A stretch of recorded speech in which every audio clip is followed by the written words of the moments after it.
এই দুনিয়ার জমিনে আল্লাহর একজন বড় পয়গম্বর ছিলেন, যার নাম হযরতে নূহ আলাইহিস সালাতু ওয়াস সালাম। নূহ আলা নবিয়ুনা আলাইহিস সালাতু ওয়াস সালাম। আমি নূহ আলাইহিস সালামের জিন্দেগি বলবো না। আল্লাহ রাব্বুল ইজ্জত ওয়াল জালাল তাকে বলেছিলেন, নূহ রে, তুমি দুনিয়ার জমিনে কিস্তি তৈরি করো, নৌকা বানাও। এর ঘটনা লম্বা, আমি ঘটনা বলবো না। নৌকা তৈরি হলো, উম্মতদেরকে ওখানে উঠালেন, পৃথিবীর সকল প্রাণীকে জোড়ায় জোড়ায় উঠালেন। ওই ঘটনাও বলবো না, শুধু আল্লাহর কথা মনে থাকলে কি হয়। তার একজন উম্মত ছিল তার বুড়া মহিলা, বৃদ্ধা মহিলা। ওই মহিলার কাছে তিনি একদিন গিয়া বলেন, আম্মা জান, আপনি আমার উপরে ঈমান এনেছেন, আল্লাহর তাওহীদ এবং আমার রিসালাতকে মেনে নিয়েছেন। আল্লাহ বলেছেন পৃথিবীর জমিনে কোন দিন জানি প্লাবন চলে আসে। একদিন আসবে যেদিন চুলার নিচ থেকে পানি বের হবে, জমিন ফেটে পানি বের হবে, উপর থেকে শিলাবৃষ্টি হবে, দীর্ঘ বৃষ্টিতে বন্যা হয়ে যাবে, গোটা পৃথিবী পানির নিচে চলে যাবে। আল্লাহ পাক আমাকে নৌকা তৈরি করতে বলেছেন, আমি নৌকা তৈরি করছি। সময় হয়ে গেলে আপনাকে সেই নৌকায় উঠাই আমি নিয়ে যাব। এই পয়গম্বর নূহ আলাইহিস সালাতু ওয়াস সালাম তিনি ভুলে গেলেন। ভুলে যাওয়ার কারণে সকল প্রাণীকে, সকল দিনদার মানুষগুলাকে যখন নৌকায় উঠালেন, গোটা পৃথিবী প্লাবন হয়ে গেল, গোটা দুনিয়া পানির নিচে চলে গেল, জুদি পর্বত পর্যন্ত পানি উঠে গেল। দীর্ঘদিন পরে যখন পানি চলে গিয়েছে, নূহ আলাইহিস সালাতু ওয়াস সালাম চিন্তায় পড়ে গেলেন। আহারে, হঠাৎ মনে পড়েছে সকল মানুষকে নৌকায় উঠালাম, সকল প্রাণীকে জুড়ায় জুড়ায় নৌকায় উঠিয়েছি, কিন্তু একজন বৃদ্ধা মহিলা আমার উপরে ঈমান এনেছিলেন, আল্লাহর তাওহীদকে মেনে নিয়েছিলেন। মহিলার সঙ্গে কথা বলেছিলাম, আম্মা জান, পৃথিবীতে পানি চলে আসলে আপনাকে নৌকায় উঠাবো। 100-300 ফিট উপরে পানি উঠে গেল, গোটা দুনিয়া দীর্ঘদিন পর্যন্ত পানির নিচে ছিল। আহারে ইমানদার, ওই মহিলার বাড়ির উপর দিয়া কত শত হাত উপর দিয়া পানি চলে গিয়েছে। ওই ইমানদার মহিলা কোথায় চলে গিয়েছে? ইন্তেকাল করেছে, পানির নিচে ডুবে গিয়েছে, বাড়িটা পর্যন্ত পানির নিচে নষ্ট হয়ে গিয়েছে। আরে কিয়ামতের দিনে আল্লাহ যদি বলেন, নূহ রে, দুনিয়ার সকল মানুষের কথা তোমার মনে ছিল, এমনকি তোমার সন্তানের কথা মনে ছিল, কেন আমার একজন বান্দির কথা তোমার মনে ছিল না? আমি আল্লাহর সামনে কি জবাব দেব? এই কথাগুলো চিন্তা করে হযরত নূহ আলা নবিয়ুনা আলাইহিস সালাতু ওয়াস সালাম হাঁটতে হাঁটতে পানি চলে যাওয়ার পরে জমিন শুকিয়ে যাওয়ার পরে তিনি দেখলেন পৃথিবীতে কোনো বাড়িঘর নাই, সব পানির নিচে তলিয়ে গিয়েছে। গোটা দুনিয়া নতুন করে সৃষ্টি হচ্ছে, তরুলতা বলতে পৃথিবীতে আর কিছু নাই। এমন সময় নূহ আলাইহিস সালাম যখন হাঁটতে লাগলেন, দীর্ঘ পথ পাড়ি দিয়ে যখন মহিলার বাড়ির সামনে গেলেন, যাওয়ার পরে তিনি আশ্চর্য কারবার দেখেন, পৃথিবীর জমিনে কোনো বাড়ি নাই, ঘর নাই, সব পানির নিচে নষ্ট হয়েছে, কিন্তু ওই মহিলার বাড়িতে রয়েছে। মহিলা দেখা যায় বাড়ির সামনে আঙ্গিনায় ঝাড়ু দিতেছে। কোন সুবহানাল্লাহ! আল্লাহর পয়গম্বর নূহ আশ্চর্য হয়ে গেলেন, গোটা দুনিয়ার উপর দিয়ে পানি গিয়েছে, এমনকি বাইতুল্লাহ পর্যন্ত পানির নিচে ডুবে গিয়েছে। বাইতুল্লাহর উপরে পানি এমন গিয়েছে, বাইতুল্লাহর অস্তিত্ব মিটে গিয়েছে, তের নিচে চাপা পড়ে গিয়েছে। এমন একটা অস্থিতিশীল দুনিয়ায় গোটা পৃথিবী পানির নিচে, মহিলার বাড়িও ভালো, মহিলা দিকে আঙ্গিনা ঝাড়ু দেয়, চোখের পানি ছেড়ে নূহ আলাইহিস সালাম মহিলার সামনে দাঁড়িয়ে ডাক দিয়ে বলছেন, আম্মা জান, আপনি বাড়ির আঙ্গিনা ঝাড়ু দিচ্ছেন। মহিলা দাঁড়িয়ে বলছে, বাবা তুমি এসেছো, তুমি আমার পয়গম্বর, আল্লাহর উপর ঈমান এনেছি, বুঝতে পেরেছি দুনিয়ায় মনে হয় পানি আসতেছে, বন্যা আসতেছে, তুমি আমাকে নেওয়ার জন্য আসছো। আমি অনেক দিন আগে রেডি হয়ে গাড়ি গোল করে সব রেডি করে রেখে দিয়েছি, তুমি আসলে তোমার সঙ্গে চলে যাব। আমার ঘরে আসো, কাপড় রেডি করেছি, তোমার সঙ্গে এখন চলে যাব, তুমি আমাকে নেওয়ার জন্য আসছো বুঝি। হযরত নূহ চোখের পানি ছেড়ে ডাক দিয়ে বলছেন, আম্মা জান্নাত, আপনাকে নেওয়ার জন্য আসি নাই, ভুল হয়েছে, জিন্দেগিতে অপরাধ করেছি, আমি এসেছি দুনিয়ার জমিনে অপরাধগুলোকে জানাবার জন্যে। অনেক দিন আগেই তো বন্যা আসলো, বন্যায় দুনিয়াকে প্লাবিত করেছে। আমি নৌকার উপরে সওয়ার হয়ে আমি সকল জাতি প্রজাতিকে নৌকার ভিতরে উঠাইয়া সবাইকে নিয়ে যদি পর্বতের উপর পর্যন্ত পৌঁছে গিয়েছিলাম, আমার ছেলেকে রক্ষা করতে পারি নাই। গোটা দুনিয়া পানির নিচে গিয়েছে, আপনার কথা আমার মনে পড়েছে, আহারে আপনার কি অবস্থা দেখবার জন্য এসেছি। গোটা দুনিয়া ডুবে গেল, গোটা পৃথিবী মরে গেল, আপনি এখনো বেঁচে আছেন, আপনার বাড়িও ঠিক আছে, আপনি বলেন তো বন্যা কি হয় নাই? মহিলা ডাক দিয়া বলতেছে, পয়গম্বর, আল্লাহ পাকের জাতের কসম করে বলতেছি, আমি তো জিন্দেগিতে জন্মের পর থেকে আজ অবধি তুমি যেই বন্যার কথা বলেছো এমন পানি আমি ধারে কাছে কোথাও দেখি না। আল্লাহু আকবার। নূহ আলাইহিস সালাম বললেন, কয়েকদিন আগে পানি গিয়েছে, আপনার বাড়িতে পানি নাই, আঙ্গিনায় আশেপাশে পানি নাই, আপনি ভালো বুঝতে পারলাম না। আল্লাহ ডাক দিয়ে বলেন, নূহ রে, তুমি দুনিয়ার জমিনে নবী তার উম্মতকে ভুলে যেতে পারে, বিপদে পড়লে বাবা তার সন্তানকে ভুলে যেতে পারে, সমাজমতীরা গ্রামের সাধারণ মানুষকে ভুলে যেতে পারে, কিন্তু যিনি যে গোলাম আর বান্দী আমি আল্লাহর উপরে ঈমান এনেছে, গোটা দুনিয়া যদি ভুলে যায় আমি আল্লাহ ভুলে যেতে পারি না। নূহ রে, তুমি সবাইকে নিয়ে গিয়েছো, আমার বান্দীকে তুমি ভুলে গিয়েছো যে আমার উপরে ঈমান এনেছে।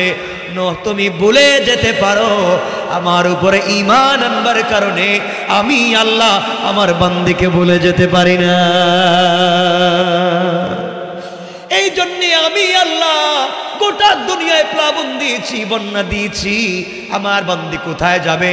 এই জন্য আমি আল্লাহ রব্বুল ইজ্জত ওয়াল জালাল গোটা দুনিয়া ডুবাইয়া দিয়েছি, আমার উপরে ঈমান আনার কারণে আমি আমার বান্দীর কোনো ক্ষতি করি নাই। কোন সুবহানাল্লাহ, আল্লাহু আকবার।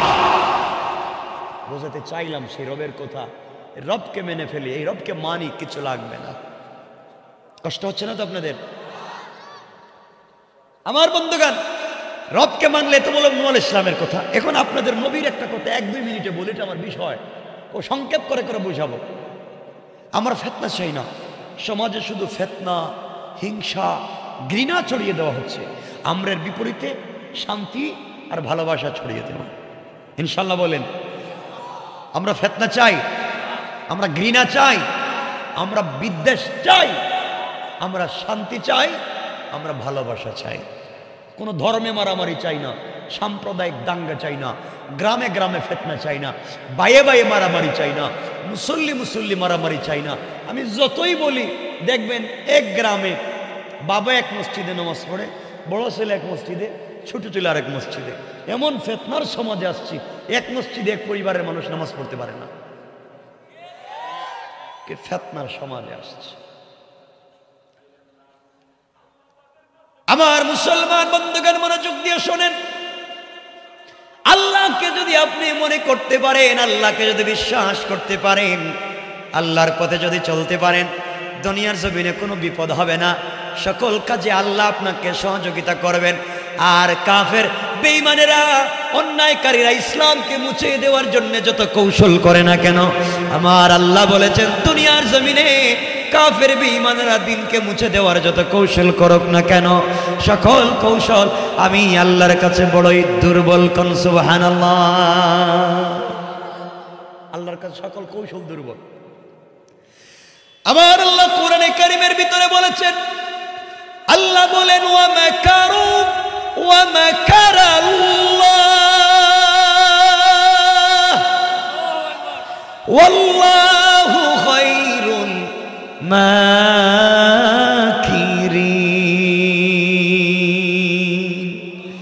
আল্লাহ বলেছেন দুনিয়ার জমিনে গোলামের দল কাফের বেঈমানেরা দিনকে মুছে দেওয়ার জন্য যেই কৌশল করে, যেই সিস্টেম হাতে নেয়, আমি আল্লাহর কৌশল তাদের চাইতে আরো বড়। কোন সুবহানাল্লাহ।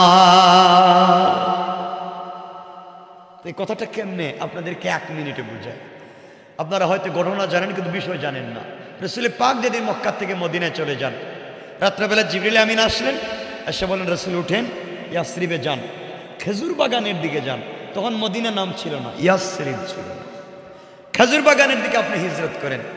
নবীজি ঘুম থেকে উঠলেন, জিবরিল আমিন উঠালেন। আল্লাহর রাসূল বলছেন, আল্লাহ আমি তো যাব কোথায়? ইয়াসরিবে যাবেন, এখন যাবেন। আল্লাহ আমি এই রাত্রে এখনই হিজরত করব। হ্যাঁ আপনি এখনই বাইরন, যান। আল্লাহ আমি ঘর থেকে কেমনে বাইর হইব? আমি যে একা, আমার তো পুরো ঘরের চতুর্দিকে কাফেররা বেষ্টন করে রেখে দিছে। ঘর থেকে বের হলে তো আমার পিঠে মাইরে ফেলাইবে। আমার তো চাচা নাই, আবু তালেবও তো মারা গেছেন, আমার স্ত্রী খাদিজাও মারা গেছে, আমার একটা ভাইও নাই যে আমাকে বাঁচাবে। আল্লাহ আমি কেমনে ঘর থেকে বাইর হই? ঘর থেকে বের হলে তোরা আমাকে পিটাবে। পুরা ঘরের চতুর্দিক থেকে কাফেররা বেষ্টন করে রাখছে। কি নিয়া? তীর, ধনুক, নেজা, বল্লম, এগুলো নিয়ে দাঁড়িয়ে আছে। আমি কেমনে যাই? আমার মুসলমান বন্ধুগণ, কবির মনোযোগ। আল্লাহ ডাক দিয়ে বললেন, বন্ধুরে আমি আল্লাহ তোমাকে বলেছি তুমি ঘর থেকে বের হয়ে যাও। তুমি এই মুহূর্তে আমার হুকুম পালন করবার জন্য ঘর থেকে বের হবা। আর কাফিরদের সকল ষড়যন্ত্র হাত থেকে তোমাকে হেফাজতের জিম্মাদার স্বয়ং আমি আল্লাহ। আমার নবী বললেন, আল্লাহ তাআলা আমি জানি আপনি আমাকে বাঁচাবেন, কারণ সকল কাজে আপনার আনুগত্য আমি করি। আপনাকে ছাড়া আমি কাউকে ভালোবাসি না, আপনাকে ছাড়া আমি কাউকে মানি না।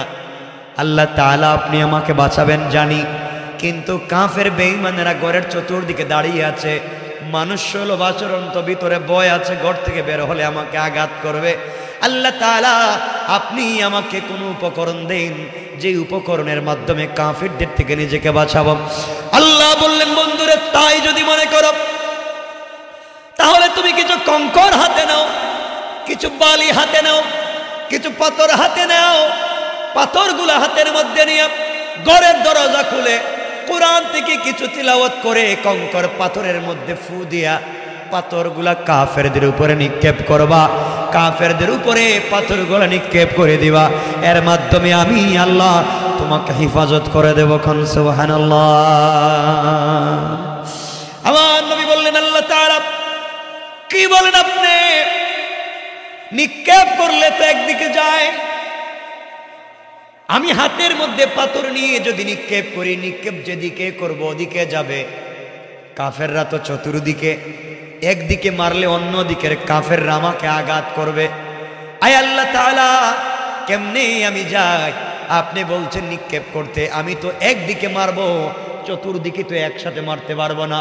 একদিকে মারলে অন্য দিকের কাফের তো আমাকে আঘাত করবে। আমার আল্লাহ ডাক দিয়া বললেন, বন্ধুরে শুনে রাখো, আমি আল্লাহ তোমাকে দুনিয়ার জমিনে বিশ্ব নবী বানিয়েছি। আমি আল্লাহ তোমার সম্মান বাড়িয়েছি। আমি আল্লাহ তোমাকে এতটুকুন ভালোবাসি বন্ধুরে, জমিন থেকে আরশ পর্যন্ত, সিদরাতুল মুনতাহা থেকে জান্নাতুল ফেরদাউস পর্যন্ত আমি আল্লাহ যা কিছু সৃষ্টি করেছি, যা তৈরি করেছি, তোমাকে এত ভালোবাসি। আমি আল্লাহ সব কিছুর ডিজাইন করেছি আমি আল্লাহ তোমার নাম দিয়া। এত ভালোবাসি তোমাকে, আজ তোমাকে কাফেররা আঘাত করবে হবে না। বন্ধুরে তোমার কাজ হচ্ছে এক হাত দিয়া একদিকে নিক্ষেপ করা। তুমি নিক্ষেপ করলে একদিকে যাবে, একদিকে কাফেরদের চোখে পড়বে মনে করেছো। তোমার কাজ হচ্ছে আমি আল্লাহর উপরে ভরসা করে নিক্ষেপ করে দেওয়া। তুমি যখন আমার উপরে ভরসা করে মারবে তখন আমি আল্লাহ আমার কুদরতের হাত দিয়া সকল কাফেরদের চুকে চুকে পৌঁছে দেওয়ার জিম্মাদার স্বয়ং আমি আল্লাহ। কোন সুবহানাল্লাহ। বন্ধু তুমি মারো না একদিকে, যে কোনো একদিকে মারো, সকল দিকের কাফেরদের চোখে আমি ফালাইয়া দিব। তুমি মারো একবার, কারণ রব তো আমি আছি, তুমি তো আমাকেই ভালোবাসো, তুমি আমাকেই বিশ্বাস করো, তাহলে তোমাকে কেন আমি বাঁচাবো না? সুবহানাল্লাহ বললেন না? বিশ্বাসের দাম কতটুকু। আমার নবী ঘর থেকে বের হলেন, কঙ্কর হাতের মধ্যে নিলেন। সংক্ষেপ করে বলি, শুধুমাত্র কেবলমাত্র একদিকে মারলেন। নিক্ষেপ করলে কই দিকে যায়? এভাবে মারলে কই দিকে গেল? কাফেররা কত দিকে? আল্লাহ নবী একদিকে মারলেন, মারতে দেরি হয়েছে, চতুর্দিকের কাফেরদের চোখে পৌঁছে গিয়েছে। কাফেররা চোখ রগড়াতে লাগলো, চোখ মুছতে লাগলো। আমার নবী চলে গেলেন, কাফেররা দেখলো না। লম্বা ইতিহাস। নবীজি মদিনায় যাওয়ার পরে একদিন আল্লাহ বলেন, বন্ধুরে ওই দিন কেমনে গেলা? তুমি না বলছো পাথর মারলে একদিকে যায়, চতুর্দিকে গেল কেমনে? কে নিছে? তুমি তো একবার মারলা, চতুর্দিকের কাফেরদের চোখে পৌঁছে দিল কে? কে তোমাকে বাঁচালো? আমার নবী মুচকি হেসে বললেন, আল্লাহ তাআলা। যে আল্লাহ আমার অভিভাবক, তিনি তো জানেন কেমনে গিয়েছে, আমি তো জানি না। আমার আল্লাহ জবাব দিলেন, বন্ধুরা শোনাও, আমার রামাইতা ইদ রামাইতা ওয়ালাকিন্নাল্লাহ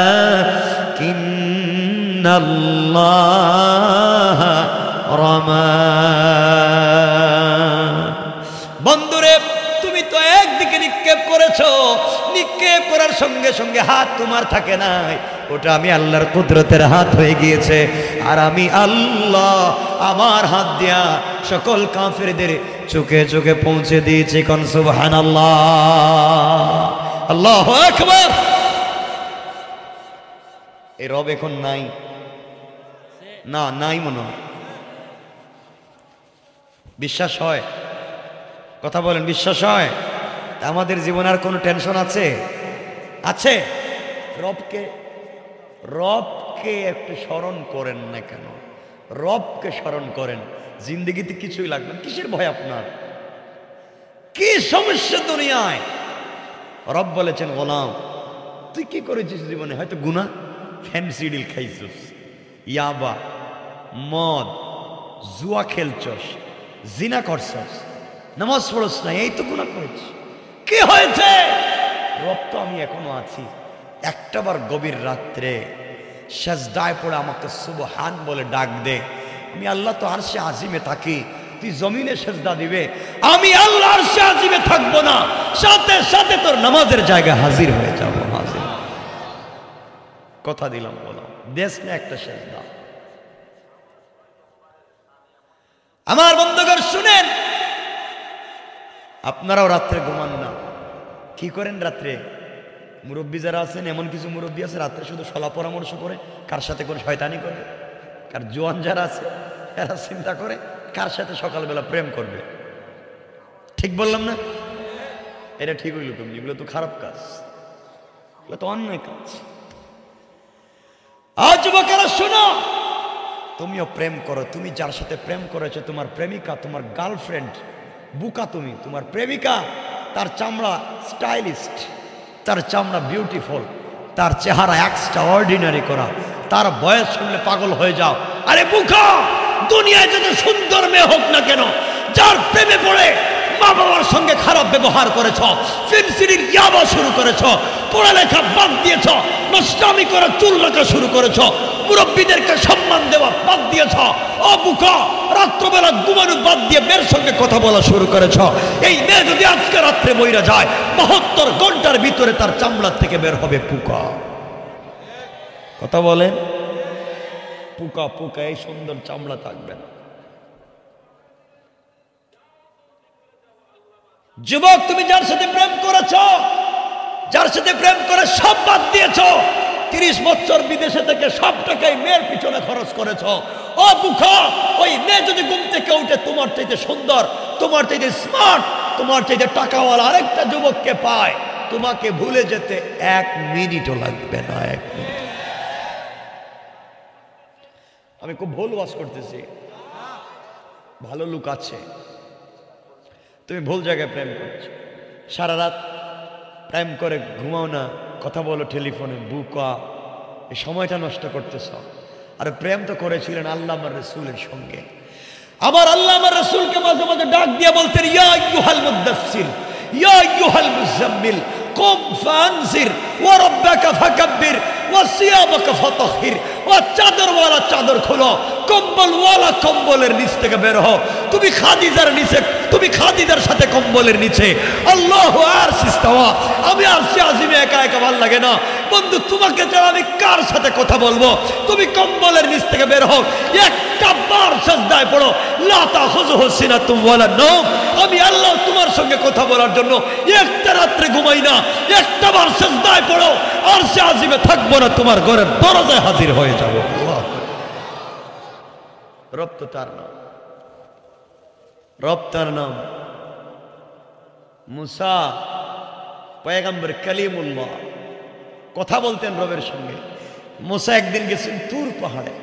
যুবক, তোমাদেরকে জাস্ট রবের সাথে পরিচয় করিয়ে দিচ্ছি। আমিও চাইলে অন্য কোনো কথা বলে সময় নষ্ট করতে পারি। শোনো যুবক, মুসা কালিমুল্লাহ আল্লাহর সঙ্গে কথা বলতে তুর পাহাড়ে গেছেন। তো আল্লাহ বলছেন, বন্ধু কই? আল্লাহ, আমি তুর পাহাড়ের নিচে। আল্লাহ, তুমি কোথায়? আল্লাহ বলেন, মুসা তুমি বলো তুমি কোথায় আর আমি কোথায়? মুসা বলছেন, আল্লাহ আমি তো তুর পাহাড়ের নিচে দাঁড়াই আছি, তাও জুতা খুলে। সুবহানাল্লাহ বললেন না, জুতা খুলে আল্লাহ বলছেন, ফাখলা নালাইকা ইন্নাকা বিল ওয়াদিল মুকদ্দাস তুয়া। ও মুসা, এটা তুরে সাইনা, পবিত্র পাহাড়, জুতা নিয়ে আসা যাবে না, জুতা খোলো। আল্লাহ, আমি তো জুতা খুলে ঠান্ডার মধ্যে দাঁড়াই আছি, তুমি কই? আল্লাহ, আমি তো তুর পাহাড়ের নিচে, তুমি মনে হয় তুর পাহাড়ের উপরে। ওখান থেকে শুধু লুকা গোপনে গোপনে কথা বলো, সামনে আসো না কেন? আমি তো তোমার প্রেমিক দেখতে চাই, এত গোপনে কেন? পর্দার বাহিরে আসো। আল্লাহ বলেন, পাগলা মুসা, তুমি তুর পাহাড়ের নিচে, আমি তুর পাহাড়ের উপরে নাই, বরং তোমার আমার মধ্যখানে ৭০,০০০ নূরের পর্দা। আল্লাহু আকবার বলেন, আল্লাহ আল্লাহ। ৭০,০০০ নূরের পর্দার ওপার থেকে আমার সাথে কথা বলতেছো? হ্যাঁ, কথা বলতেছি তো। আল্লাহ, কোনোদিন কারোর সাথে সরাসরি কথা বলবো না? তুমি এবার দূরে দূরে থাকবা, একটু কাছাকাছি আসো না। আল্লাহ বলেন, মুসা রে, একদিন আসবে কিয়ামতের আগে, কিয়ামতের আগে আমার কিছু গুনাহগার গোলাম দুনিয়ার জমিনে আসবে, গুনাহ করবে, তওবাও করবে। এই গোলামের দল সিজদায় পড়ে যখন সুবহান রাব্বিয়াল আলা বলে, আমি আল্লাহকে ডাক দিবে, তখন আরশে আজিমে থাকি না, মিন হাবলিল ওয়ারিদ, তাদের গলার রোগের চাইতে আরো কাছে হাজির হয়ে যায়। তোমার আমার কথা বলতেছেন, সে রবকে ভুলে গেছে। রব তো তার নাম, তার জন্য রবকে চিনবো ইনশাআল্লাহ। বলেন ইনশাআল্লাহ, বলেন না ইনশাআল্লাহ, বলেন ইনশাআল্লাহ। আজকে থেকে পাক্কা নামাজ পড়বো ইনশাআল্লাহ। কষ্ট হচ্ছে না তো আপনাদের? 11:30 হয়েছে না, লম্বা কথা বলবো না। কি কন আপনারা? সিরাজগঞ্জে যতবার আইছি এটা আমার জন্য ঝামেলা হয়েছে। শোনেন না, বেশি কথা বলবো না, কষ্ট হলে রাইকা দেব। কষ্ট হচ্ছে না তো আপনাদের? হাত দেখেন তো দেখি আবার কার কার কষ্ট হচ্ছে। এবারও কষ্ট হচ্ছে। আপনাদেরকে আমরা একসাথে এখন জান্নাতে যাব। কোথায় যাব বলেন না? এখনই আমরা জান্নাতে যাব ইনশাআল্লাহ। এখনই যাব। আমরা আলোচনা করতে করতে হারিয়ে যাব জান্নাতে। মানুষ যখন গল্প বলে, গল্পের ভিতরে যখন হারিয়ে যায় তখন অনেক ভাল লাগে না? আমরা এখন জান্নাতে চলে যাব ইনশাআল্লাহ। বলেন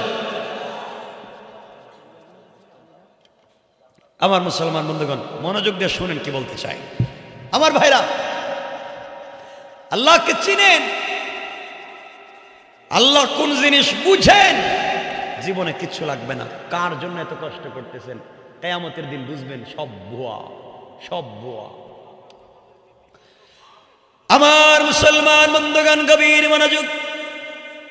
কিয়ামতের দিনে হিসাব বিকাশের সময় আল্লাহর সামনে যখন হিসাব নেওয়া হবে, আল্লাহর সামনে যখন হিসাব পৌঁছে দেওয়া হবে, আল্লাহ যেই দিন হিসাব নেওয়ার জন্য বসে যাবেন বন্ধুরে, কিয়ামতের দিন তোমাকে কেউ সহযোগিতা করবে না, কেউ তোমার কাছে আসবে না, কেউ তোমার পরিচয় দিবে না। ওই দিনে আল্লাহ যখন হিসাবের জন্য বসে যাবেন, আল্লাহর সামনে দিয়া গোলামেরা যখন বসে আছে হিসাবের জন্য, আল্লাহ হিসাব নিবেন, কিয়ামতের দিনে তো সহজ হবে না। বন্ধুগণ ভালো করে মনোযোগ দিয়ে শুনেন, কেমন কষ্ট হবে। ওই দিনে কেউ কথা বলতে পারবে না। কিয়ামতের দিনে তোমার আমার পক্ষে কথা বলবার মতো কেউ নাই। মুসার মতো পয়গম্বর আল্লাহ আরশে আজিমের পিলার ধরে কাঁদবেন আর বলবেন, আল্লাহ তাআলা আল্লাহুম্মা লা আসআলুকাল ইয়াওমা উম্মতি ওয়ালা আবি ওয়ালা উখতি ওয়ালা উম্মি। আল্লাহ কিয়ামতের দিনে তোমার কাছে আমার মা বাপ কাউকে চাই না। আয় আল্লাহ, আল্লাহুম্মা আসআলুকাল ইয়াওমা নাফসি। আল্লাহ তাআলা আজকের দিনে তুমি আমাকে বাঁচাও, আমাকে বাঁচাও। কেউ তোমাকে বাঁচাবে না, কেউ তোমাকে সহযোগিতা পর্যন্ত করবে না। আল্লাহ ছাড়া কেউ তোমাকে বাঁচাবার নাই। কিয়ামতের দিনে এক বান্দাকে আল্লাহ বলবেন, হিসাব দাও। গোলাম যখন দাঁড়াবে হিসাবের জন্য, আল্লাহ হিসাব টান দিবেন। টান দিয়া দেখবেন তার আমল নামার ভিতরে কোনো সওয়াব নেই, শুধু গুনার গুনাহ আছে মাত্র একটা। কয়টা? তার আমল নামার ভিতরে শুধুমাত্র কেবলমাত্র একটা নেকি। গুনাহ ছাড়া আমল নামার ভিতরে আর কিছুই নাই। আল্লাহ বলবেন, গোলাম রে, এতদিন তোকে দুনিয়ায় হায়াত দিলাম, 70-80 বছরের জীবন দিলাম, তুই কি নিয়ে আইলে? মাত্র একটা নেকি আর এতগুলা গুনাহ। তোর আমল নামার ভিতরে গুনাহ ছাড়া আর কিছুই নাই। গোলাম বলবে, আল্লাহ তাআলা আপনি মনে করতেছেন আমি মনে হয় একেবারে বোকা, হয়তো আমার আমল নামায় একটা মাত্র নেকি আছে, কিন্তু আমি আমার জীবনে আমার সন্তানদেরকে এস্টাবলিশ করার জন্য, আমার সন্তানদেরকে বড় করবার জন্য, আমার সন্তানদেরকে পড়াবার জন্য আল্লাহ তাআলা ওদের স্কুলের বেতন, ইউনিভার্সিটির বেতন, প্রাইভেটের ফিস, মাদ্রাসার ফি দেওয়ার জন্য আমি দিনের পর দিন কাজ করেছি। এমনকি আল্লাহ তাআলা আমি ওভার ডিউটি করেছি, ওভার টাইম পর্যন্ত কাজ করেছি। এগুলা করতে গিয়ে ঠিক মতো নামাজ পড়তে পারি নাই। আল্লাহ তাআলা জমিনে কাজ করতে গিয়েছি, বৃষ্টিতে কাপড় ভিজেছে, ওখানে আবার রোদে শুকিয়েছে, জমিন থেকে উঠে আসি নাই। ঘরে আমার মা আছে, ঘরে আমার বাবা আছে, ঘরে আমার স্ত্রী আছে, সন্তান আছে, ভাই বোন আছে, তাদের মুখে খাবার দিতে হবে। এই জন্যে আমি আল্লাহ কষ্ট করেছি, সারাদিন কাজ করেছি, নামাজ পড়তে পারি নাই। 30-40 বছর প্রবাসে ছিলাম, রাত দিন কাজ করেছি, পরিবারে টাকা পাঠাইছি, ওদেরকে ঘর বাড়ি বানিয়ে দিয়েছি, বোনদেরকে ভালো জায়গায় বিয়ে দিয়েছি, ভাইদেরকে চাকরি দিয়েছি, তাদেরকে পড়িয়েছি, যাদের জন্য আমার লাইফের 70-80 বছর কাটিয়ে দিয়েছি। আল্লাহ তাআলা আজকের দিনে আমার সন্তানদের অভাব নেই, 5-6টা সন্তান, বউ আছে, ভাই বোন আছে। ওদের কাছে গেলে আমাকে অল্প অল্প করে ওরা কিছু আমল দিলে তো আমি জান্নাতে যাব। আল্লাহ বলবেন, গোলাম যা, কিয়ামতের মাঠে গিয়া দেখ তোর মা কোথায়, বাবা কোথায়, ভাই বোন কোথায় আছে, ওদের সঙ্গে কথা বলে কিছু আমল নিয়ে আয়। আজকের দিনে যদি তারা তোমাকে কিছু সহযোগিতা করতে পারে তাহলেই তুমি জান্নাতে যেতে পারো, নচেত কোনো সুযোগ নাই। গোলাম কিয়ামতের মাঠে দৌড়বে, হঠাৎ করে দেখবে তার সামন দিয়া তার মা চলে যায়। মায়ের সামনে দাঁড়াইয়া বলবে, আম্মা জান, আমি তোমার সন্তান অমুক, তোমার জন্য এত কিছু করেছি মা, তোমাকে দুনিয়ার জমিনে কষ্ট দিতে চাই নাই, তোমাকে খাওয়ানোর জন্য, তোমার অসুস্থতার চিকিৎসার জন্য আমি চুরি করেছি, তোমার জন্য আমি সালাত পড়তে পারি নাই, তোমাদেরকে খাওয়ানোর জন্য আল্লাহর ইবাদত করতে পারি নাই। আম্মা জান, কিয়ামতের মাঠে আমি বিপদে, আজকের দিনে তুমি আমাকে কিছু সহযোগিতা করো। মা ডাক দিয়া বলবে, যুবককে, কে তুমি আমাকে মা বলে ডাক দিছো? দুনিয়ার জমিনে আমি কোনো ছেলেকে বিয়ে করি নাই, তুমি আমার ছেলে থেকে আসলা, দুনিয়ায় কোনো ছেলেকে আমি বিয়ে করলাম না, ছেলে পাইলাম কোথায়? এই কথা বলে মা সন্তানকে অস্বীকার করবে। আল্লাহ কোরআনে বলছেন ইয়াউমা ইয়াফিরুল মারউ মিন আখিহি ওয়া উম্মিহি ওয়া আবিহি ওয়া সাহিবাতিহি ওয়া বানিহি। আল্লাহ এগুলো বুঝাবার জন্য প্রথম শব্দ বলছেন ইয়াফিরু মানে ফেরার। ফেরারির আসামি, ওয়ারেন্টভুক্ত আসামি ওই জায়গায় যদি বসা থাকে, এখানে পুলিশের দুইটা গাড়ি, র্যাবের দুইটা গাড়ি যদি আটকায়, কেউ যদি না বুঝে, হ্যাঁ কিন্তু বুঝবে, সবার আগে দৌড় দিবে। ওয়ারেন্টভুক্ত আসামি প্রশাসনের লোক দেখলে যেমন দৌড়ায়, ভয় পায়, আল্লাহ বলছেন ইয়াফিরু। কিয়ামতের দিনে মা তার সন্তানকে দেখলে ফেরারির আসামির মতো দৌড়াবে। কেউ কাউকে পরিচয় দিবে না, মা বলবে সন্তান আমি চিনি না। সন্তান দৌড়ে বাবার কাছে গিয়ে বলবে আব্বা জান, ও বাবা, তোমার জন্য না আমার জীবনের সোনালী যৌবন নষ্ট করেছি। বাবারে, তুমি না আমাকে বড় করবার জন্য কষ্ট করেছো। কিয়ামতের মাঠে সে আমার আমল নামায় কোনো আমল নাই। তোমাদেরকে ভালো রাখবার জন্য আমার জিন্দগি শেষ, কিছু আমল দিয়ে আমাকে সহযোগিতা করো। বাবা ডাক দিয়া বলবে যুবক, কে রে? তুমি আমাকে বাবা বলে ডাক দিছ। দুনিয়া বিয়ে করেছি ঠিকই, কিন্তু আমার কোনো সন্তান ছিল না। বাপ সন্তানকে অস্বীকার করবে। এবার গোলাম দৌড়ে সামনের দিকে যাবে, আর দেখবে তার ভাই বোনেরা তার সামন দিয়া দৌড়াইয়া যায়। আপনাদের কি মনে হচ্ছে আমি ভুল বলতেছি? বলেন, ভুল বলতেছি? একটা কথা ভুল বলতেছি না। আপনারা যদি মনে করেন ভুল, তাহলে 1 মিনিট পরে বুঝবেন কি বলতেছি। কষ্ট হচ্ছে আপনাদের? আমার বন্ধুগণ, এমন সময়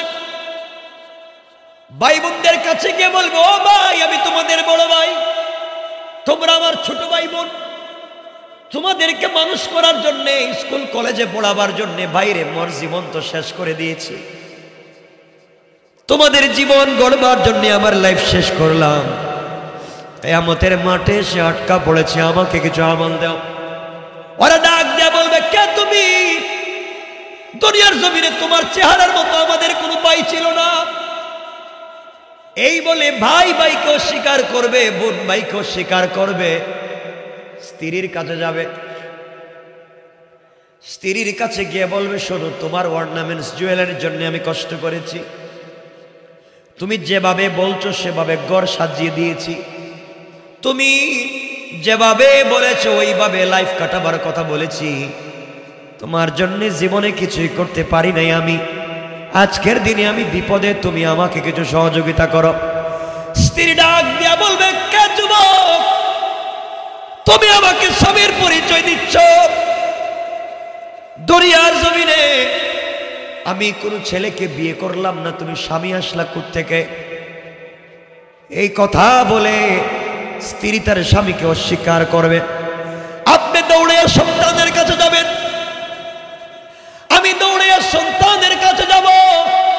সন্তান বলবে, যুবক, কে তুমি? আমাকে তোমার সন্তান বলে পরিচয় দেও। তোমার চেহারার মতো আমার বাবার কোনো চেহারা ছিল না। এই কথা বলে সবাই যখন অস্বীকার করবে, ওই সময় তুমি আল্লাহর কাছে ডাক দিবা। কি করবা? বিশ্বাস হইতেছে না? আল্লাহ বলছে, গোলাম রে, আজ আমার কথা বিশ্বাস করুন। আল্লাহ কি বলছেন? সূরা মারিজের 8 নম্বর আয়াত থেকে শোনো।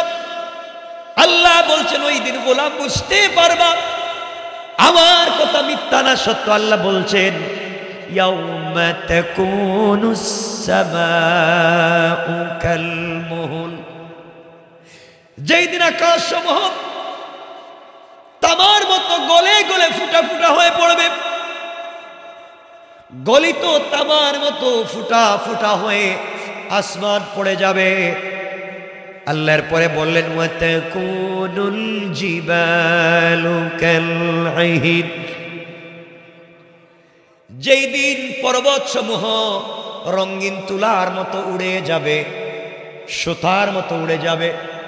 গোলাম রে, ওই দিন বুঝবার দুনিয়া কোন জিনিস ছিল, হায়াত কি ছিল।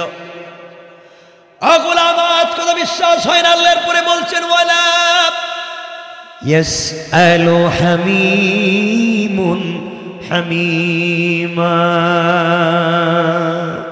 গোলাম রে, তোমার চোখের সামনে দিয়ে তোমার বন্ধু চলে যাবে, ইয়াসআলু হামিমুন হামিমা, কলেজার টুকরা বন্ধু বন্ধুর সামনে দিয়ে চলে যাবে, বন্ধু বন্ধুর খবর পর্যন্ত নেবে না। আল্লাহর পরে বলেন ইউবাশশিরুনহুম ইয়াওয়াদ্দুল মুজরিমু লাউ ইয়াফতাদি মিন আযাবি ইয়াউমিইযিন বিবানি। আল্লাহ বললেন গোলাম রে, ওই দিন তোমাদের সামন দিয়া একে অপরকে দেখতে থাকবে, কেউ কাউকে সহযোগিতা করবে না। ওই দিন তুমি আল্লাহর কাছে ফিরে যাইবা, সবার কাছ থেকে যখন কোনো সহযোগিতা পাইবা না, আমল পাইবা না, আল্লাহর কাছে ফিরে যাইবা আর বলবা আল্লাহ ইয়াউমি ইদিম বিবানি, আল্লাহ তাআলা তোমার পায়ে ধরি, আমার আমল নামায় কোনো নেকি নাই, একটা মাত্র নেকি আছে, ইয়াউমি ইদিম বিবানি। আল্লাহ আমল করতে পারেনি আমার সন্তানের কারণে, আল্লাহ আমার সন্তানের কারণে পারি নাই, সন্তানকে মানুষ করেছি, ডক্টর বানিয়েছি, ডাক্তার বানিয়েছি, তাদের পিছনে জিন্দেগি নষ্ট করেছি, যা ইনকাম করেছি তাদের পিছনে দিয়েছি, গাড়ি বাড়ি করে দিয়েছি, মিল ফ্যাক্টরি করেছি। আল্লাহ এদের জন্য এত কিছু করতে গিয়ে তোমার আমল করতে পারি নাই, আজকের দিনে তারা আমাকে চিনে না। ইয়াউমি ইদিম বিবানি, আল্লাহ তুমি আমার সন্তানদেরকে বাঁধো। কি করো? আল্লাহ আমার সন্তানদেরকে বাঁধো, ওদের কারণে আমি তোমার নাম নিতে পারি নাই, আমার সন্তানদেরকে আজকের দিনে বাঁধো, ওরা আমাকে চিনে না। আল্লাহ বলবেন গোলাম রে, ও শেষ নিতর কথা, সন্তানকে বাঁধবো আর কি করব? গোলাম বলতেছে আল্লাহ আরো আছে। আল্লাহ বলেন বল। গোলাম বলতেছে আল্লাহ তাআলা ওয়া সাহিবাতিহি ওয়া আখি, আয় আল্লাহ তাআলা ওয়া সাহিবাতিহি, আমার বউরে বাঁধো। আয় আল্লাহ তাআলা, আমি যে চাকরি করি, আমার পাশের বাসার ভাই ওই চাকরি করে, আমার বউ প্রতিদিন আমাকে বলতো তুমি যে চাকরি করো, পাশের বাসার ভাই তো ওই চাকরি করে, সেই চাকরি করে গাড়ি করেছে, বাড়ি করেছে, মিল ফ্যাক্টরি করেছে, ঘরের ভিতরে দামি দামি হোয়াইট শোকেস আলমারি এনেছে, এয়ার কুলার, এয়ার কন্ডিশন, টাইসের সিরামিক করেছে, তুমি একই চাকরি করে তোমার হয় না। বউর কথা শুনে আমি সুদ খেয়েছি, বউর কথা শুনে ঘুষ খেয়েছি, বউর কথা শুনে সুদের টাকা এনে ঘর সাজিয়েছি, আল্লাহ তাআলা বউকে অর্নামেন্টস জুয়েলারি দিয়েছি, বউর কথায় বহুত হারাম করেছি, আজকের দিনে বউ আমাকে চিনে না। ওয়া সাহিবাতিহি, আল্লাহ আমার বউরে বাঁধো, আমাকে ছেড়ে দাও। আল্লাহ বললেন গোলাম আর কি বলতে চাস? গোলাম বলতেছে আল্লাহ তাআলা ওয়া আখি, আমার ভাইদেরকে বাঁধো। আল্লাহ আমি ছিলাম সবার বড় ভাই, মাথার উপরে ছিল অনেক চাপ, বাপ মারা যাওয়ার পরে ছোট ভাইদেরকে মানুষ করবার জন্য কত কষ্ট করেছি, রাত দিন পরিশ্রম করে বোনদেরকে বিয়ে দিয়েছি, ভাইদেরকে পড়ালেখা করিয়ে তাদেরকে স্টাবলিশড করেছি, আজকের দিনে তারা আমাকে চিনে না, তাদের জন্য আমার জীবন শেষ। এমন ভাই নাই? কথা বলেন না। আয় আল্লাহ তাআলা, কিয়ামতের দিনে আমার কলেজার টুকরো ভাই বাড়ি থেকে আমাকে টেলিফোন দিয়ে বলছে ভাই রে তুমি বিদেশে, আমার একটা মোটর সাইকেল লাগবে, আমার একটা মোবাইল লাগবে। ভাই যখন যা চাইছে তাই দিয়েছি। আল্লাহ আমার ভাইও আমাকে চিনে না, ওরে বাঁধো। ওয়াখি, আল্লাহ বললেন গোলাম রে, সন্তানদেরকে দিলে, মা বাপকে দিলে, তোর স্ত্রীকে দিলে, তোর ভাইদেরকে দিলে, বাঁধতে এখন কি করবো বল? গোলাম বলতেছে আল্লাহ আরো আছে। আর কেবার বলতেছে আল্লাহ তাআলা ওয়া ফাসিলাতিহিল্লাতী তুবি। আয় আল্লাহ, আমার আমলনামায় যে লেখা আছে আমি দোকান চুরি করছি, আমার আমলনামায় লেখা আছে আর একজনের বাড়ি দখল করেছি, আমার আমলনামায় লেখা ওকে আমি মাথায় বাড়ি দিয়েছি, আল্লাহ তাআলা আমি করি নাই। ওয়া ফাসিলাতিহিল্লাতী তুবি, আমার গোষ্ঠীর মুরব্বী আমার বলছে আরে মার আমরা তোর সাথে আছি, আমার গোষ্ঠীর মুরব্বী বলছে এর জমি এক হাত দখল কর, আমরা তোর সাথে আছি। আল্লাহ মুরব্বীর কথায় আমি করছি। লিডার বলছে ফেন্সিডিল ব্যবসা কর, আমি আছি। ইয়াবা ব্যবসা কর, পুলিশ ধরলে আমি আছি। আয় আল্লাহ তাআলা, নেতার কথায়, মুরব্বীর কথায় আমি তো অন্যায় করছি, আমার আমলনামায় অন্যায় লেখা। আল্লাহ তাআলা ওয়া ফাসিলাতিহিল্লাতী তুই, আমার গোষ্ঠীর মুরব্বীদেরকে ধরো, এলাকার নেতাদেরকে ধরো, আমি যার কর্মী সেই নেতাকে ধরো। আল্লাহ বলেন আর কি বলবে বল, সব তো আমাকে দিলে। এবার গোলাম বলবে আল্লাহ তাআলা ওয়ামান ফিল আরদি জামিআন সুম্মা ইউনজি। আল্লাহ তাআলা এত কিছু দিলাম, মা দিলাম, বাবা দিলাম, ছেলে দিলাম, মেয়ে দিলাম, বউ দিলাম, এরপরে ভাইদেরকে দিলাম, বোনদেরকে দিলাম। আয় আল্লাহ তাআলা এলাকার মুরব্বীদেরকে দিলাম, সব দেওয়ার পরে তুমি আমাকে ছাড়বা না। আয় আল্লাহ, আসমানে যা আছে, জমিনে যা আছে, পৃথিবীতে যত সম্পদ আছে তোমাকে দিয়ে দিলাম। সুম্মা ইউনজি, এরপরে তোমার পায়ে ধরে আমাকে ছেড়ে দাও। আল্লাহ বললেন গোলাম সবকিছু দিলে, এরপরেও আমার কাছ থেকে আজকের দিনে ছাড়া পাও, ছাড়া চাও। গোলাম রে শোনো, কাল্লা ইন্নাহা লাযা, কখনো না, কাল্লা কখনো না, তোকে আমি ছেড়ে দেব না। নাজ্জাআতাল লিশাওয়া, তোকে আগুনে ঢুকাবই, আজকের দিনে আর ছাড়বো না, আগুনে জ্বালাবো। আল্লাহ কেমনে জ্বালাইবেন? শোন, 1 লক্ষ বকরির বাচ্চাকে মাথা নিচের দিকে করে পা উপর দিকে উঠাইয়া, আচ্ছা মতো জীবন্ত বকরির শরীর থেকে চামড়া মাথার দিকে টানলে যে কষ্ট হয়, তোমাকেও আমি এইভাবে জাহান্নামে দিয়া, মাথা নিচের দিকে করে পা উপর দিকে দিয়া, তোমার জীবন্ত শরীর থেকে আমি চামড়াকে নিচের দিকে টানাইতে থাকবো। 19 জন ফেরেশতা দিয়া গোলাম টানতে টানতে চামড়া জ্বলে যাবে, হাড্ডি জ্বলে যাবে, গোশত জ্বলে যাবে, রূহ জ্বলবে না। তোকে এভাবেই জীবন্ত রাইকা কষ্ট দিতেই থাকবো। কি করবেন তাইলে? কি করবেন বলেন? বাঁচার পথ আছে? বাঁচার পথ আছে? বাঁচতে চান? কথা বলেন না। আমার বন্ধুগণ, এইভাবে চলতে থাকলো। আল্লাহর ওই গোলাম যখন দুনিয়ার জমিনে কিয়ামতের মাঠে কারো কাছে কোনো কিছুই সহযোগিতা পেল না, এক জায়গায় বসে বসে কাঁদতেছে আর বলতেছে, আল্লাহ তাআলা, যাদের জন্য আমি এত কিছু করলাম, আজকের দিনে কেউ আমাকে চিনল না, আজকের দিনে কেউ আমার পাশে দাঁড়ালো না। ওগো আল্লাহ, কেউ নাই, আমার কেউ নাই, একমাত্র আমল আছে একটা, নেক আমল একটা। বসে আছে আরেকজন গোলাম আল্লাহর সামনে দাঁড়িয়েছে।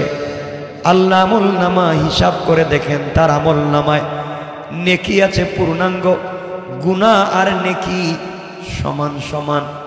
আল্লাহ বললেন, গোলাম রে, নেকিও করলে, সওয়াবের কাজও করলে, গুনাহও করলে, সব তো সমান সমান। একটা মাত্র নেকি নিয়ে যদি আসতে পারো, আমি আল্লাহ তোমাকে মাফ করে দেব। কোন সুবহানাল্লাহ। এই গোলাম বলছে, আল্লাহ তাআলা, আমার নেকি লাগবে মাত্র একটা, আমার সন্তানের অভাব নাই, আত্মীয় স্বজনের অভাব নাই, এদের কাছে গেলে 1 বস্তা করে দিলে তো বহুত দিব। আল্লাহ বলেন, দেখ দেয়নি কেউ। আল্লাহর গোলাম কিয়ামতের মাঠে দৌড়ায়, যার কাছে যায় ওই আগের মতো জবাব পায়। একটা নেকি কেউ দিল না। এই গোলামও চোখের পানি ছেড়ে আল্লাহকে বলছে, আল্লাহ, এত নিমক হারাম যদি আগে জানতাম, আয় আল্লাহ, আগে নিজেকে বাঁচাতাম, দুনিয়ার সব ভুলে যেতাম, আগে নিজেকে বাঁচাতাম। আল্লাহ বলছেন, গোলাম রে, কোরআনে তো আমি বলছিলাম, কু আনফুসাকুম, আগে নিজেরে বাঁচা, আগে নিজেকে বাঁচা, আমি তো বলছিলাম, তুই কেমনে মানলে না? গোলাম যখন দেখে সমান সমান নেকি লাগবে একটা, কেউ দেয় না, সেও ঘাটে। দূর যাওয়ার পরে দেখে একটা গোলাম জমিনে পড়ে কাঁদতেছে। জিজ্ঞাসা করে, ভাই তুমি কিয়ামতের মাঠে কান্না করো, কি ব্যাপার? গোলাম বলতেছে, বাইরে আমার আমল নামে নেকি আছে মাত্র একটা, গুনার গুনাহ, আমার ভাই বোন মা বাপ তাদের কাছে গেলাম, কেউ একটা নেকি দিল না। আর গোলাম বলতেছে, বাইরে আমার নেকি লাগবে একটা, আমার তো সব সমান সমান হয়ে গেছে, আমাকে কেউ একটা নেকি দিল না। এবার গোলাম বলতেছে, বাইরে তোর কি কি এক নেকি হলে চলবে? কই হ্যাঁ চলবে, আমার তো আছে মাত্র একটা। এক নেকি দিয়ে তো জান্নাতে যাওয়া যাবে না, আমাকে তো যাওয়ার কোনো সুযোগ নাই, কারণ গুনাহে অভাব নাই। বাইরে দুইজন জাহান্নামে গিয়া লাভ নাই, প্রয়োজন বোধে আমার একটা নেকি আজকে নিয়ে নে, আর একটা নেকির মাধ্যমে তুই তোর আমল নামায় বাড়ি করে জান্নাতে পৌঁছে যা। কান সুবহানাল্লাহ, আল্লাহু আকবার। জি বাবা মা কবরে আছে, এটা তো পরে দিতে পারতেন। আরে যে আমার বেগম আছে একটু অসুস্থ, তার জন্য একটু ইনশাআল্লাহ ইনশাআল্লাহ ইনশাআল্লাহ আমার বেগম ইনশাআল্লাহ ইনশাআল্লাহ। মমিন সাহেব 2000 টাকা, বেগমের জন্য 600 টাকা। আল্লাহ কবুল করো, আমিন বলেন। 12টা আমি রেখে দিব, কিন্তু আলোচনা অনেক লম্বা, সামনে না গেলে বুঝবেন না কিছু।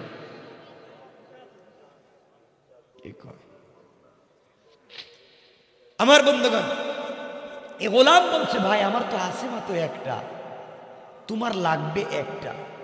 আমি তুই এক নেকি দিয়ে জান্নাতে যাওয়ার সুযোগ নেই, আর তোমার একটা হইলে জান্নাতে যাওয়া যায়।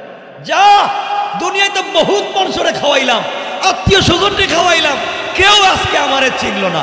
যা একটা নেকি তোরে দিয়ে দিলাম, জীবনে বহুত দিলাম, কাজ হয় নাই, একটা নেকি আজকে দিলাম। যা, আমি জাহান্নামী থাকি, ভাই তুই একটা নেকি নিয়ে কমপক্ষে জান্নাতে যা। সুবহানাল্লাহ, আল্লাহু আকবার বলেন না। গোলাম একটা নেকি নিয়ে আল্লাহর কাছে হাজির। আল্লাহ সমান সমান না, আমার একটা নেকি লাগবে বলছিল, এই যে নাও আমার জান্নাত দাও। আল্লাহ কো জান্নাত তো দিমু, দিছে কি এটা কো? তোমার বউ দিছে? আল্লাহ আমার চিনেই নাই।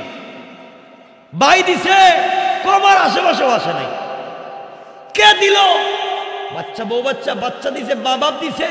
আল্লাহ এদের খুঁজে পাই নাই, কেউ আমার আশেপাশে কেউ চিনেই না, আমার চেহারাই না কেমন না। দিল কে?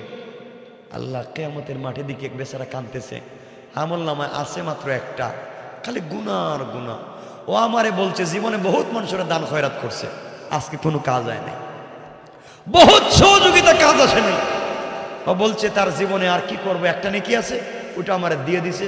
হ্যাঁ, এই মানবতা দেখাইয়া জাহান্নামে গিয়েও যদি আমি জান্নাতে যাই ও শান্তি পায়। আল্লাহ বলছেন শোন, শোন গোলাম, আমার চাইতে বড় মানবতা দেখাবার কেউ নাই, আমার মতো গফফার তো কেউ নাই, আমার মতো রহমান রহিম কেউ নাই, আমার মতো দাতাও তো কেউ নাই। কিয়ামতের মাঠে এত বড় দাতা কে, যে একটা নেকি দিয়ে আরেকজনকে সহযোগিতা করতে চায়? এই দাতাটারে আমার কাছে নিয়ে আও। আল্লাহ এরা কয়ের নিয়ে আও। গেছে গিয়া বলছে ভাই আল্লাহ তোমারে ডাকে। আমি তো আগেই কইছিলাম আমার এখন আসছিল একটা, এখন তো একটাও নাই। আগে তো একটা কমপক্ষে ছিল, এখন তো তাও নাই। আমি কে নিয়ে মুখ দেখে, আমার নাম বললে কেন? আল্লাহ বারবার জিজ্ঞাসা করতেছে কই পাইলাম? আমি কি করব, তোমার কথা বলে দিছি। যা আমল নামা তো যা ছিল সব ফালা, সব থাক, একটাও ছিল তাও নাই, যখন যাই এখন। আল্লাহ কই কিও কি নেকিজের একটা দিলা তুমি দিছ? আল্লাহ আমি দিছি। তো কেন দিছ?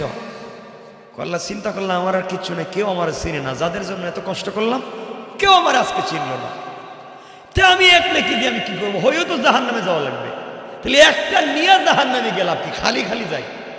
ও বেচারার যেহেতু একটা হলে জান্নাতে যায়, চিন্তা করলাম মনে একটু শান্তি পাইলাম, জীবনে বহুতরে দিছি কোনো লাভ নাই, আজকে একটা ওরে দেই, ও যদি জান্নাতে যায় মনে একটু শান্তি পাবো।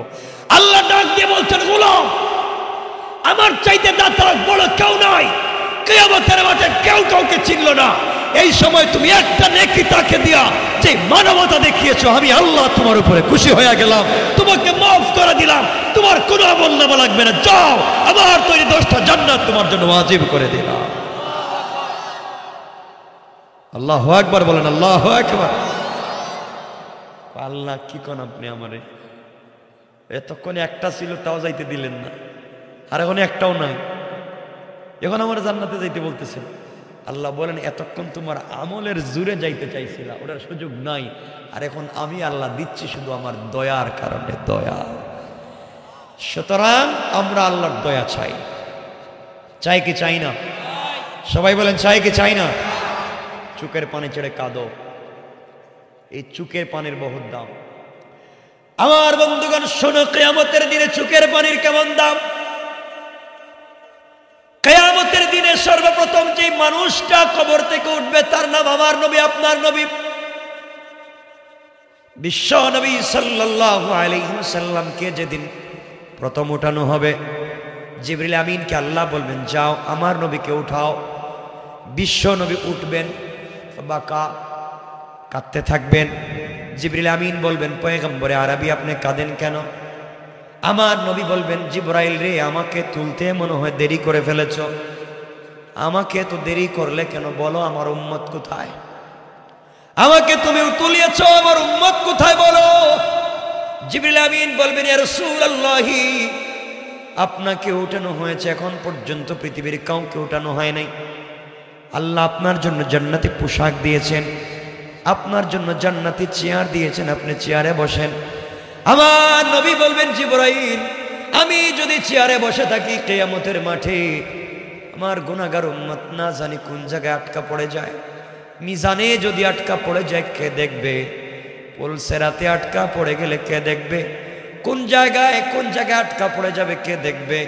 ও জিবরাইল, আজকে আমার বসার দিন না, আমি আমার উম্মতকে বাঁচাবার জন্য কিয়ামতের মাঠে আমি ঘুরে বেড়াবো। যেখানে উম্মত খুঁজে পাবো সেখান থেকে আমার উম্মতকে আল্লাহর দরবারে সুপারিশ করে করে জান্নাতে যাওয়ার ব্যবস্থা করে দেব। কোন সুবহানাল্লাহ। আমার বন্ধুগণ, এমন সময় ও গোলাম শুনো, আল্লাহ দেখবেন একবার আমার নবী হাউজে কাউসারের দিকে দৌড়ায়, আবার মিজানের দিকে দৌড়ায়। আল্লাহ বলবেন বন্ধুরে বলো, একবার হাউজে কাউসারের দিকে দৌড়াও কেন, একবার মিজানের দিকে দৌড়াও কেন? আমার নবী ডাক দিয়ে বলছেন আল্লাহ তাআলা, আমি যখন হাউজে কাউসারের পারে আসি তখন আমার মনে পড়ে না জানি আমার কোন উম্মত কোন জায়গায় যেন বিপদে পড়ে গেছে, আমার না জানি কোন উম্মত মিজানের পাল্লার সামনে বিপদে পড়ে গিয়েছে। আমি দৌড়াইয়া মিজানের কাছাকাছি পৌঁছে যাই। কিয়ামতের মাঠে যেখানে আল্লাহ হিসাব নেবেন, ওর পশ্চিম কর্নারে একটা গুদাম থাকবে। ওই গুদামের ভিতরে যারা রাসূলের উপরে দুরূদ পড়ে তাদের নাম সহ, তাদের বাবার নাম সহ ওখানে দুরূদগুলা জমা থাকবে। কিয়ামতের মাঠে যারা বললাম মিজানের পাল্লা হালকা হয়ে যাবে, আমার নবী মাঝে মাঝে ডাক দিয়ে বলবেন গোলাম বলো তোমার নাম কি, তোমার বাবার নাম কি? তোমার আমার নাম জানার পরে নবীজি দৌড়াইয়া এই গুদামে যাওয়ার পরে খুঁজবেন তোমার আমার নামে কোনো দুরূদ আছে না নাই। তোমার আমার নামে যদি কোনো দুরূদ ওখানে থাকে, ওই দুরূদের গাঁটটিটা আমার নবী নিজের কাঁধে করে উঠাইয়া বিশ্ব নবী নিজে এনে তোমার আমার জন্য মিজানের পাল্লায় দিয়া বারিক করে তোমার আমার জন্য জান্নাতকে, আমার বিশ্ব নবী তোমার আমার জন্য জান্নাতের ব্যবস্থা করবেন। কোন সুবহানাল্লাহ। আমার বন্ধুগণ, এমন সময় বিশ্ব নবী তাকায় দেখবেন